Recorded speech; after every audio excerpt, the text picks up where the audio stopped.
Picture this. Most people think roofers are just the guys who slap shingles on after a storm, right? Wrong. What if I told you that roofing today is less about swinging hammers and more about building unforgettable homeowner experiences? Here's the harsh truth. If you're still treating roofing like it's just a service call, you're already losing to companies who treat every roof like it's the start of a relationship. So let's dig in.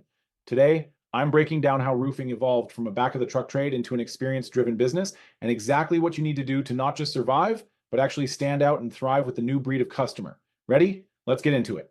A great roofing business is really thinking about transforming neighborhoods into thriving assets for their business. And to have an asset with a homeowner, you need to turn them into a relationship. I want to make roofers respected at the bar and the bank. The whole thing is like if you're a roofer, like you're the tradesman, and you go to the bar dressed up well and you walk up to a girl and you say you're a roofer, they're just like, oh, you're not a banker? Like, I'm not interested. And the same thing with like when you go to the bank. I've employed roofers in my roofing company and they would go to the bank and want to apply for a mortgage, and I know what happens. They take the application, they walk down the hall to photocopy it, and they see a coworker and they're like, roofer, like they don't assume that they're going to get approved. Like, we want to bring respect back to this trade. I just got this report the other day. The #1 business by volume that got purchased in 2024 was roofing companies. Roofing is now an equity market. Roofing is now an investable asset, and it's because we're living in a different era. In the 70s, roofing was just a service. You wanted shingles, they were black, brown, or gray. Like, which one do you want? But then in the 90s, it turned into services and products. Customers started to care about this. And then in the 2010s, it became customer centric. All of a sudden, you needed a CRM. You needed a Facebook page. Can you imagine a roofer that was open in the 90s and basically made 2 marketing decisions a year? It's like, am I going to do a full page Yellow Pages ad, or am I going to do 3 billboards? Am I going to run bus bench ads, or am I going to do something on the TV guide? And now you tell him that he needs a Facebook page and a blog. The roofing industry became customer centric. And today, it's experience centric. The jig is up. You're selling the same shingles installed the same way by the same people using the same tools in more or less the same amount of time for more or less the same price. The only thing separating you is your experience. And in this new era, there will be winners and losers. And businesses with less than 20 employees are actually 335.6% more likely to fail because the invisible hand of capitalism seeks efficiency. And smaller businesses are inefficient for the market. They might be highly profitable for you in the short term, but for the market, they're inefficient because